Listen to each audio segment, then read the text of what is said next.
The moment you say you're a man of God, you're a pastor, or you're a born again Christian, everybody expects you to be perfect, like flawless, don't make mistakes, don't just mess up. The difference between a child of God, that is a believer, a born again Christian, and someone who has not received Jesus is just in this one line. If you understand this, you will know why you should not judge believers. The first person denied his ways and accepted Jesus as the best way. So anything he does subsequently, it is not accounted unto him as sin the same way the person who has not come into Christ. So you're wondering, why is it that a Christian can commit this kind of what you call sin, but is still accepted with God, and someone who has not even come into Christ at all is even rejected? So this is where the problem comes in. It is possible to be a Christian and be making mistakes, and God will accept you more than the person who is living a perfect life and has rejected Jesus. That is just that powerful. Now you are wondering why it is so.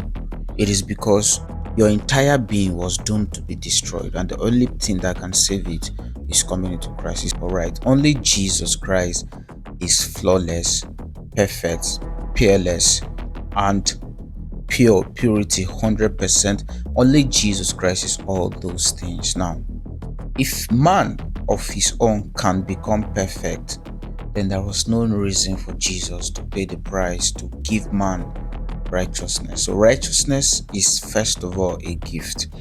Now, this is where many people don't understand, because if I say that I am not righteous, so I receive the righteousness of Jesus, does that mean I can do anything and that righteousness that I receive from Jesus will still be there? This is where the misconception comes in, because when they see a Christian misbehaving, they're like, what is the difference between you and someone who denied Jesus or who doesn't accept Jesus? Because both of you just committed fornication. What you don't understand is, in the eyes of God, the born again Christian that just committed fornication, he doesn't call that person a sinner again. The moment you believe in Jesus Christ, you're no more a sinner. This is why it is called grace. Why? Grace makes it available that you are in Christ, and thus the grievousness and the punishment and the offense of that sin which you have committed has already been paid and taken care of by Christ. Nevertheless, everybody needs to understand that the grace of God is not a license to free sinning and no consequences. No. Alright.